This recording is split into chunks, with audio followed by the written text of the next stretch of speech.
बहुत समय पहले की बात है। गोकुल नाम का एक बहुत ही सुंदर गांव था। वहाँ के लोग खुशी खुशी अपना जीवन बिता रहे थे। उनके जीवन का मुख्य हिस्सा थी पवित्र और मीठी यमुना नदी।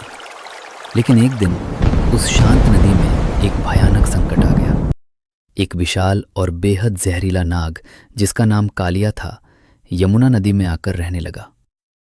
कालिया नाग के जहर से नदी का साफ पानी बिल्कुल काला और उबलने लगा। पानी इतना जहरीला हो गया कि उसके ऊपर से उड़ने वाले पक्षी भी झुलस कर नदी में गिर जाते थे। पूरे गोकुल में डर का माहौल छा गया। एक दिन नन्हे बालकृष्ण अपने दोस्तों के साथ यमुना नदी के किनारे गेंद खेल रहे थे।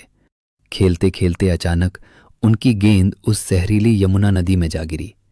कृष्ण के दोस्त घबरा गए और डर के मारे रोने लगे, क्योंकि कोई भी उस जहरीले पानी के पास जाने की हिम्मत नहीं कर सकता था। लेकिन हमारे नन्हे कान्हा को तो किसी का डर नहीं था। उन्होंने अपने दोस्तों से कहा, तुम लोग चिंता मत करो, मैं अभी गेंद लेकर आता हूं। और ये कहकर बिना एक पल सोचे कृष्ण ने एक ऊंचे कदम्ब के पेड़ पर चढ़कर उस उबलती और जहरीली नदी में छलांग लगा। पानी के अंदर जाते ही कृष्ण यमुना की गहराई में पहुंच गए। वहां कालिया नाग सो रहा था। उसकी पत्नियों ने जब इतने सुंदर और छोटे बच्चे को देखा तो वे घबरा गईं।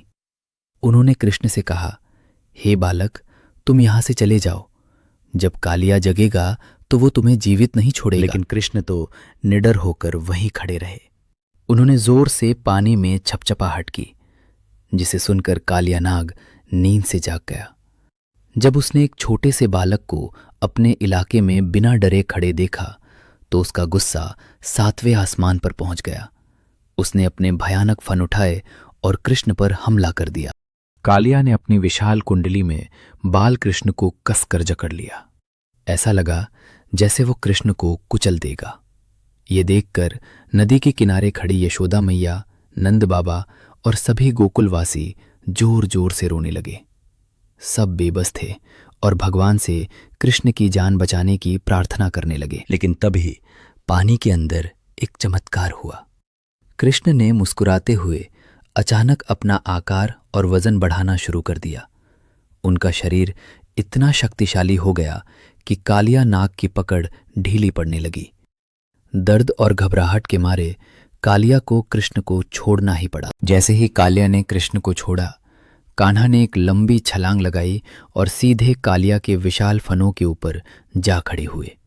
उन्होंने अपनी बांसुरी निकाली और कालिया के फनों पर एक अद्भुत और शक्तिशाली नृत्य करने लगे। कृष्ण के पैरों के भारी प्रहार से कालिया नाग का सारा अहंकार टूट गया। कालिया नाग समझ गया कि ये कोई साधारण बालक नहीं, बल्कि स्वयं भगवान है। उसने हाथ जोड़कर कृष्ण से अपने प्राणों की भीख मांगी। दयालु कृष्ण ने उसे क्षमा कर दिया और आदेश दिया कि वो हमेशा के लिए यमुना छोड़कर समुद्र में चला जाए। कालिया के जाते ही यमुना का पानी फिर से मीठा हो गया और पूरे गोकुल में खुशी की लहर दौड़ गई।